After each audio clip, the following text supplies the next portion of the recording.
Hojikanda sor honbaga migi minam hanglay namthiba migi minam hanglay namthiba asi bhakyangi manam phaurakle amasung sor honba yadre pungatle haibo hum ase mention tawkibani Sagai region daki residence amana amasung maki mamingi thar nge kawi bak ase Sagai region Myanmar ge handa earthquake oikiba epicenter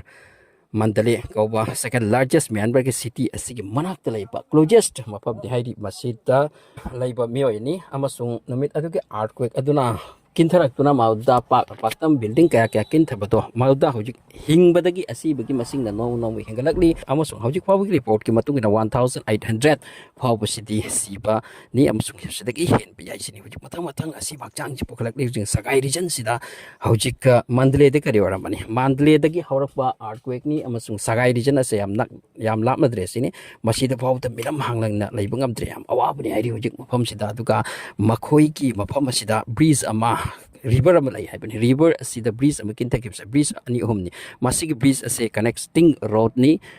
so masigi breeze ase kintakipasina khwaidagi chaw problem am oikre chasat mi se kalbagi rescue to bagi khudong chawase loge to matam da wada machinery ama mase yoksin bo waduna mafam khuding da ngamdaba na maram oiraga masi hojik asi basing se pumthaba helakle sini harise yamna shocking news ni pasigo loina pawna hai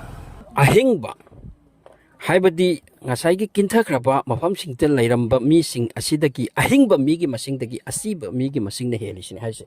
yamna lukre amasung Al Jazeera da lirako wari ni jaduga mafam asida hojik tamna rescue workers sing sa mafam kaya daki phujilli amasung mafam asigi condition ase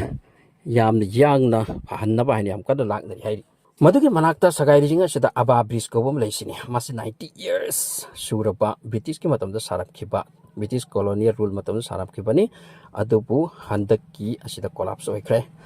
hojik Mandalay gi nupa ma Al Jazeera ke wari sanap se thar nge ko mak na hai madi makhoi gi mafam ase Sagai ko mafam se masi Mandalay dagi around 22 km muk sani aduga bridge collapse oikse maram oiraga city Mandalay dagi rescue gi poche se yosilakpa wa khibani aduna mak na khangjaba mi 90 muk puthorokpa asida ngasai nam siluba asidai puthorokpa sida mana khangjeba tagi wari ni masidagi mi 90 sida 36 muk sina hingba madusu asok apan thoklaba amadi madugi ahenba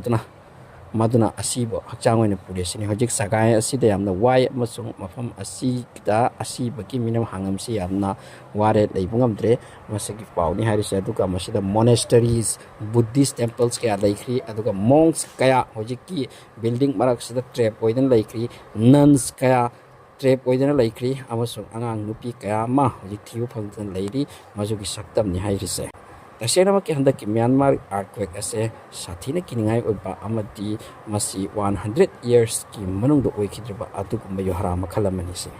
hojik trap oidana lairaba mi sing asigi marakta asiba kaya yaram lagani amasung ahing busu yaram gani rescue workers sing na hojik thabak wana karna so nari amasung prithvi ki leiba kaya dagi makhoi ki damakta rescue team se team thajilakli India ge chatpani India ge su